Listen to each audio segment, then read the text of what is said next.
Welcome to our study centre Mahbubganj. आज हम आप लोगों को कक्षा 10 मैथ जो है इसका प्रश्नावली 1.1 का दूसरे सवाल से बताएंगे, क्योंकि पहले दिन या पहले वीडियो में हम आप लोगों को पहला सवाल बता चुके हैं। तो दूसरा सवाल आज हम आप लोगों को चल रहे हैं बताने, दूसरा तीसरा करके मतलब आज ये चैप्टर ख़त्म कर देंगे। तो जैसा कि आप लोग जान रहे हैं कि हम ये पूरा बुक आप लोगों को हल करके देंगे। तो इसमें आज हम दूसरा सवाल पहले देखते हैं। कह रहा है दर्शाइए कि कोई भी धनात्मक विषम पूर्णांक 6q+1 या 6q+3 या 6q+5 के रूप का होता है। मतलब इसको हमें दर्शाना है, मतलब सिद्ध करना है। तो हम यहाँ पे मान लेते हैं कि कोई जो हमारा धनात्मक पूर्णांक है वो कितना है। तो यहाँ पे हम मान लेते हैं, माना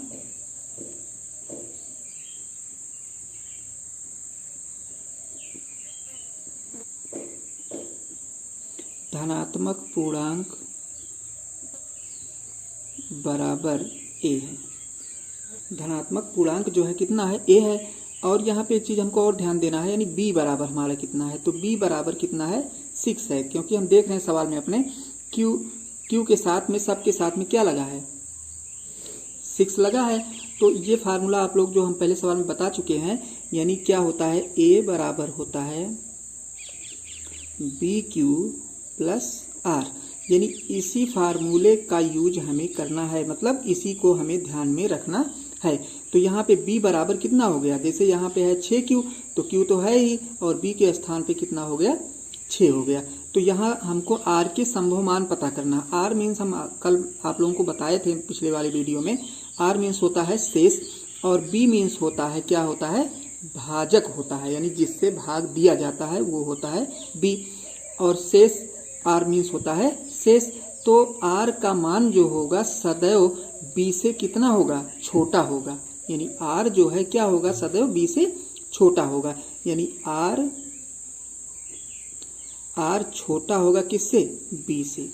यानी ये चीज जो है आप लोग ध्यान हमेशा रखेंगे कि r जो है वो b से हमेशा छोटा ही होगा। अब r के संभव मान हम पता कर लेते हैं, यानी r के कौन कौन से मान संभव हैं। क्योंकि और r के मान ये भी ध्यान रखना है, r के मान कितने हो सकते, 6 नहीं हो सकता है। r का मान अगर 6 होगा तब तो 6 से कट जाएगा, तो शेष बचने का कोई सवाल ही नहीं होता है।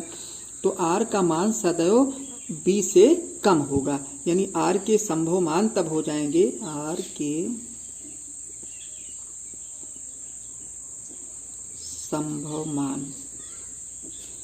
संभव मान तब हो जाएंगे r बराबर 0 हो सकता है, 1 हो सकता है, 2 हो सकता है, 3 हो सकता है, 4 हो सकता है और 5 हो सकता है। r के इतने मान हो सकते हैं, 6 नहीं हो सकता है, क्योंकि 6 हो जाएगा तो 6 से विभाज्य हो जाएगा, तब r का मान ही नहीं निकलेगा। तो r के संभव मान यानी 0 हो सकता है, 1, 2, 3, 4, 5, यानी r के इतने मान हो सकते हैं। अब हम इन मानों को, यानी r के मान को, यानी r के जितने मान हमको मिल रहे हैं सबको हम बारी बारी से, यानी क्रमशः क्या करेंगे, हम रखेंगे। किस में रखेंगे, a बराबर 6q+r में रखेंगे।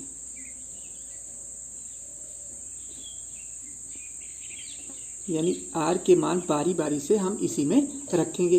अब बारी बारी रखने पे हम देखते हैं कितना इसका मान होता है। जब पहली बार हम इसमें रखेंगे, यानी a बराबर पहली बार कितना हो जाएगा, a बराबर पहली बार। अब यहाँ पे r का मान हमने कितना लिया है, 0।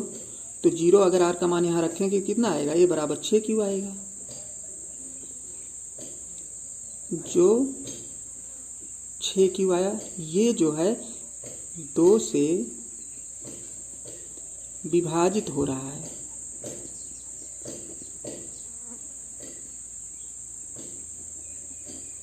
यानी ये जो है आपका 2 से क्या है, विभाजित है। कहने का मतलब ये विषम नहीं है, हमको सवाल में पूछ रहा है विषम पूर्णांक, तो ये जो है सम है।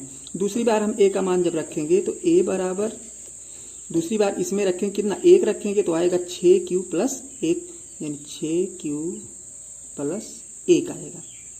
ये जो है 2 से विभाजित नहीं है, तो यहाँ हम लिख देते हैं नहीं है,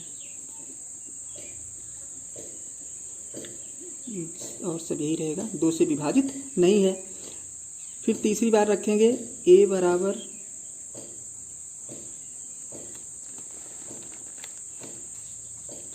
बराबर तीसरी बार रखेंगे कितना मान, 6q प्लस 2 रखेंगे।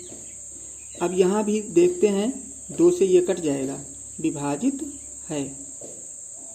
फिर a बराबर अगली बार रखेंगे 6q प्लस 3, ये देखिए ये मान आपका विभाजित नहीं है, ये मान आपका विभाजित नहीं है। फिर अगली बार देखते हैं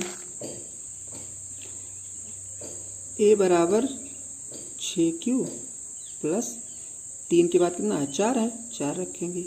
ये देख लेते हैं ये विभाजित है, यानी 2 से कट जाएगा, ये 6 भी कट जाएगा, 4 भी कट जाएगा, मतलब 2 से विभाजित है। फिर अगला देखते हैं a बराबर, इस बार हमको रखना है कितना, 5 रखना है, मतलब r का मान 5 रखना है, यानी 6q प्लस 5। इसमें देखते हैं कि विभाजित नहीं है,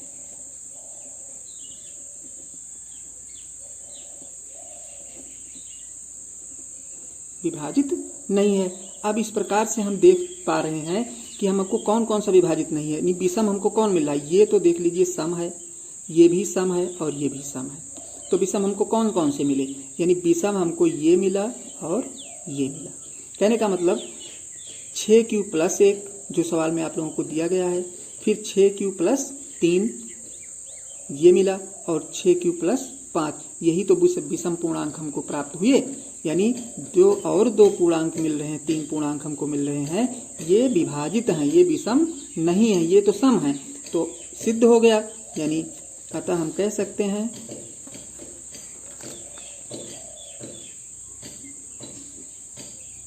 अतः 6q plus 1, 6q plus 3, 6q plus 5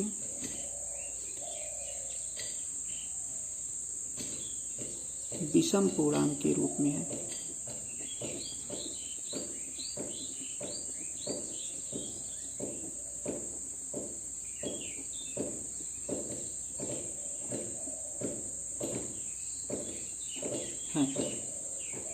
चलिए देखते हैं अगला सवाल।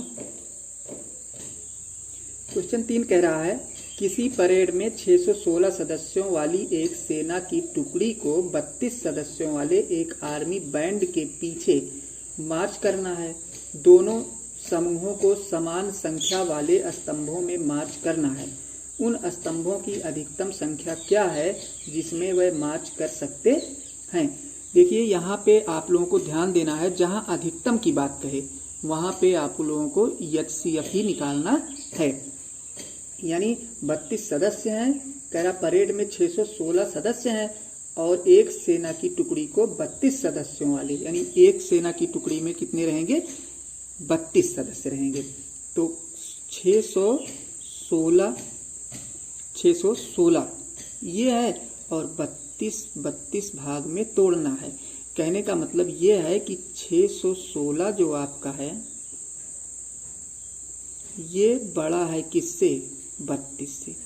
अब इसको हम एल्गोरिथम परमीका के हिसाब से अपना हल करेंगे। तो पहले देख लेते हैं, इसका हम सरलीकरण कर लेते हैं, HCF निकालते हैं जो आज तक आप लोगों ने पहले लगाया है उसी हिसाब से। यानी 616 को भाग करते हैं 32 यानी 32 से। अब 32 का पहाड़ा एक ही बार जाएगा, 32 हो गया। 11 में से यहाँ घटा लेंगे, 9 आया। 11 में से 2 गया 9, 5 में से 3 गया 2, 30 हो गया। तो ये 6 उतार लेंगे। अब देखते हैं कितनी बार जाता है इसका डिवाइडेशन, कितनी बार जाता है।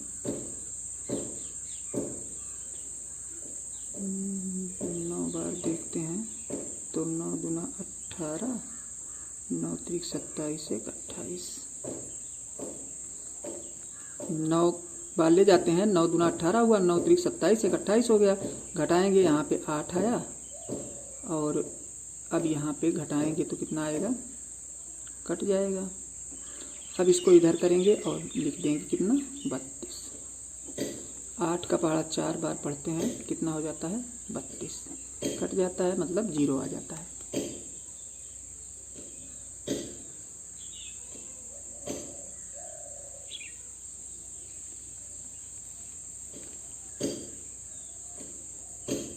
सारी इसको आप लोग देख लीजिए, यहाँ थोड़ा सा किनारे लग गया, देखिए नहीं हम।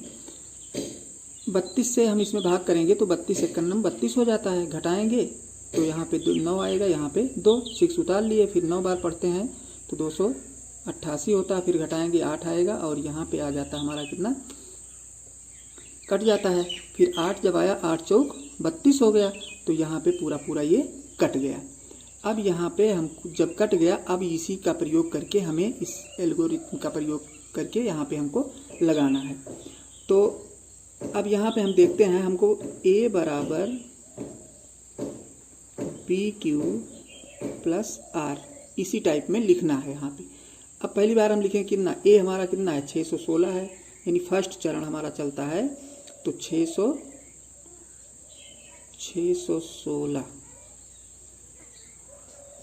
616 बराबर लिखते हैं कितना है, 32 गुणे 19 और प्लस कितना नीचे आया है, शेष 8। ये इतना हो गया, यानी 32 गुणे 19 प्लस 8।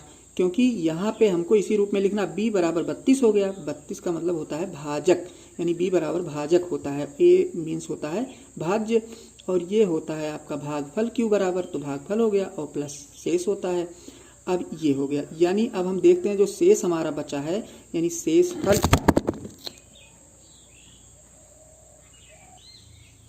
तो शेष फल जो है, यानी शेष फल हमारा जो बच रहा है ये क्या है, यानी 0 से, यानी 8 जो है, 8 बराबर नहीं है किसके, 0 के, यानी 8 जो है 0 के बराबर नहीं है। हमको 0 के बराबर शेषफल लाना है, यानी जब आएगा तभी हमारा चरण खत्म होगा और तभी हमारा आंसर आएगा। तो चलिए दूसरे चरण में देखते हैं। तो दूसरा चरण हमारा यहाँ से स्टार्ट हो जाता है, यानी 32 है तो लिखेंगे 32 बराबर 8 गुणे 4 और प्लस कितना है, 0। शेष कुछ नहीं आया तो 0 हो गया। तो यहाँ पे शेषफल हमारा कितना हो गया, शेष बराबर हो गया, यानी 0 बराबर 0 हो गया। अब ये हमारा आंसर हो गया। अब लास्ट में जो कटता है, जिससे लास्ट में कट जाता है, वही हमारा आंसर हो जाता है। तो HCF बराबर हो गया कितना, 8, यानी यही हमारा उत्तर हो गया। अब हम कह सकते हैं अधिकतम संख्या कितनी होनी चाहिए, 8। तो यही आंसर हो गया। चलिए नेक्स्ट प्रश्न देखते हैं। अब अगला प्रश्न है चौथा, यूक्लिड विभाजन प्रमेयिका का प्रयोग करके दर्शाइए कि किसी धनात्मक पूर्णांक का वर्ग किसी पूर्णांक यम के लिए 3 यम या 3 यम प्लस 1 के रूप का होता है। यहाँ पे वर्ग की बात कहा गया है, यानी दूसरे सवाल की तरह ये भी है, पर यहाँ पे वर्ग की बात की गई है। तो वर्ग के लिए हम सवाल लगा लेते हैं। अब मान लीजिए कि x कोई धन पूर्णांक है, यानी माना x कोई धन पूर्णांक है, x जो है कोई धन पूर्णांक है मान लेते हैं। तो हम इसको लिख सकते हैं, यानी जो हमको दिया गया है सवाल में, हमको दिया गया है क्या क्या, 3 यम और 3 यम प्लस 1, ये हमको सवाल में दिया गया है, यानी इसके रूप का होगा। तो इसको हम जब x मानेंगे तब हम लिख सकते हैं इसको 3q या 3q प्लस 1, के रूप में लिख सकते हैं।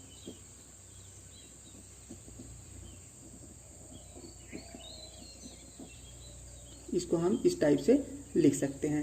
अब x बराबर, पहली बार x बराबर कितना हो जाएगा, x बराबर पहली बार हो जाएगा 3q। अब दोनों पक्ष का वर्ग कर देते हैं क्योंकि वर्ग की बात कर रहा है, तो x स्क्वायर बराबर हो जाएगा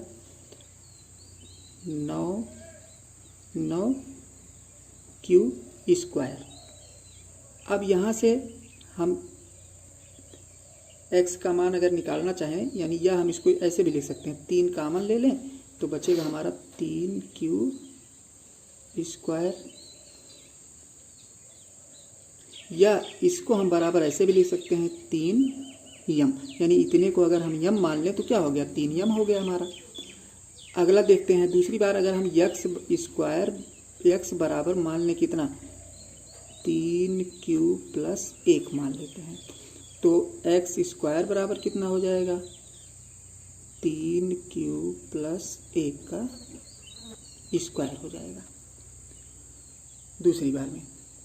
अब यहाँ पे हमको जब इसका हम वर्ग करेंगे तो हमको प्राप्त होगा, यानी x स्क्वायर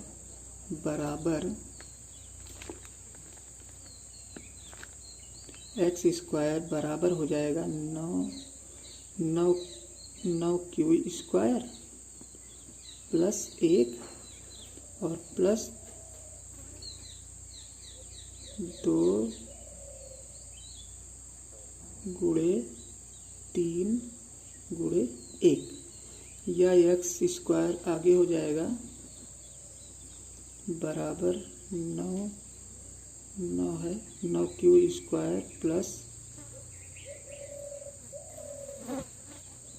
2 तिहाई 6, यानी यहाँ पे हम लिख सकते हैं कितना, 6 और प्लस 1 इधर लिख लेते हैं, कोई दिक्कत नहीं है। 6 3q यहाँ पे रहेगा तो 6q हो जाएगा ये। अब यहाँ से हम x स्क्वायर बराबर लिख सकते हैं, 3 कॉमन ले लेते हैं तो बचेगा हमारा 3q कॉमन लेंगे तो 3q प्लस 2 और ये हो गया इतना, और प्लस 1 है ही, इधर कर देते हैं इसको। अब यहाँ पे हम इतने का मान कितना मान लें,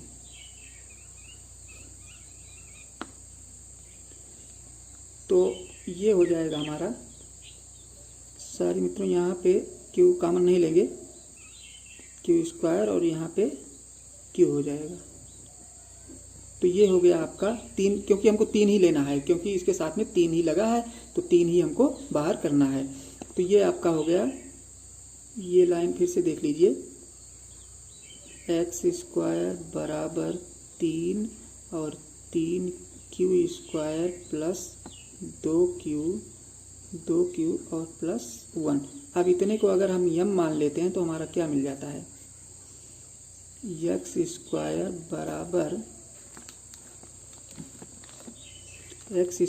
बराबर 3m प्लस 1। अब दोनों, अब हमको क्या करना है, दोनों यानी एक समीकरण हमको क्या मिला था, एक हमको मिला x स्क्वायर का मान कितना मिला था, 3m मिला था, दूसरे का मान कितना मिला, x स्क्वायर का मान 3m प्लस 1। कहने का मतलब ये हो गया, यानी दोनों का मान निकल आया कितना, यानी x स्क्वायर बराबर हमको मिल गया 3m और फिर 3m प्लस 1। ये हमारा सवाल सत्यापित हो गया। चलिए अगला सवाल देखते हैं। अगला सवाल है 5वां, यानी सवाल नंबर 5 है, क्वेश्चन नंबर 5। कह रहा है यूक्लिड विभाजन प्रमेयिका का प्रयोग करके दर्शाइए कि किसी धनात्मक पूर्णांक का घन 9m 9m plus 1 9m plus 8 के रूप का होता है। यानी क्या करना है हमको, 9m फिर 9m प्लस 1 या 9m प्लस 8 के रूप का होता है। और यहाँ पे किसकी बात कर रहा है, घन की बात कर रहा है, वर्ग की बात नहीं, यहाँ पे घन की बात कर रहा है। तो मान लेते हैं कि हमारा धन पूर्णांक कितना है, x है। माना धन पूर्णांक बराबर x है। मान लीजिए धन पूर्णांक हमने जो लिया वो कितना है, x है। तब हम लिख सकते हैं x का मान x बराबर 3q, फिर 3q प्लस 1, फिर 3q प्लस 2। यहाँ पे हम लिख देंगे जहाँ b बराबर कितना है, 3 है। b बराबर कितना है, 3, मतलब 9 दे रहा है तो 3 है। अब b बराबर 3 हो गया। अब यहाँ हम सर्वप्रथम x का मान जो है कितना रखेंगे, 3q रखेंगे, क्योंकि 3 का मान दिया गया है। x बराबर 3q, तो x बराबर हो गया 3q। या क्यूब करना है, दोनों पक्ष का हमें क्यूब यहाँ पे करना, मतलब घन ज्ञात करना। तो x की घात 3 बराबर 27q की पावर 3। या इसमें हम x 9 जो है कॉमन ले लेंगे, तो x की 3 बराबर 9 कॉमन ले लेते हैं तो बचेगा 3q की पावर 3। या हम लिख सकते हैं इसको बराबर 9m, यानी जहाँ पे 3q की, यानी यहाँ लिख देना है हमको जहाँ 3q की घात 3 बराबर m है।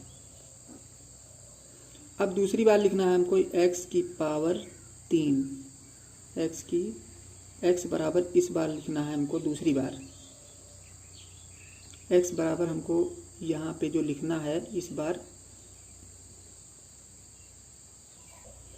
x बराबर इसको लिखना है, यानी 3q प्लस 1।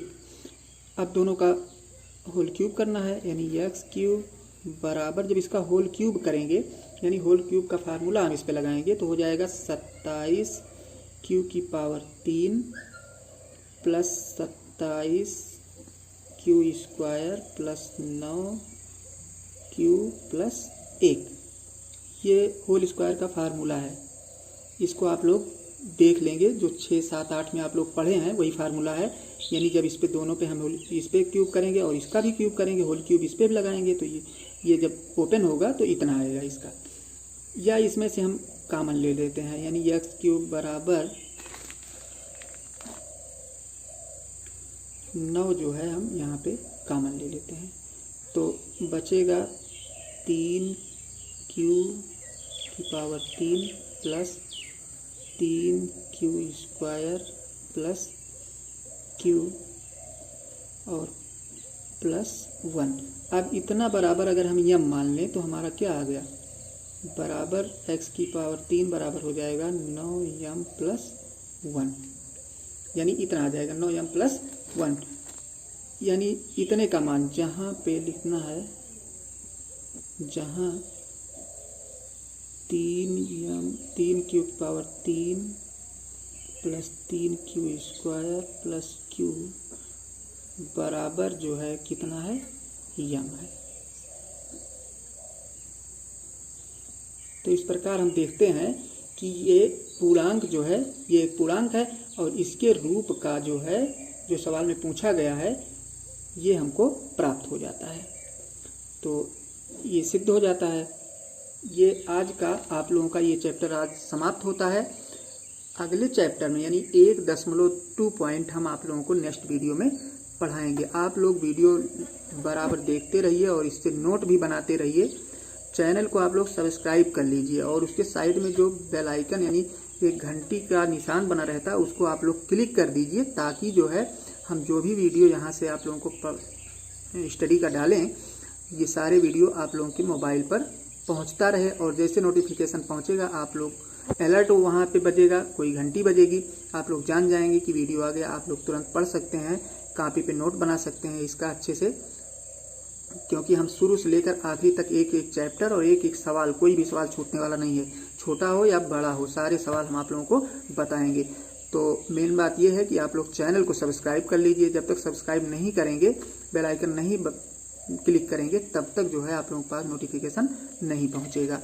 तो मिलते हैं आप लोगों से नेक्स्ट वीडियो में, तब तक के लिए धन्यवाद।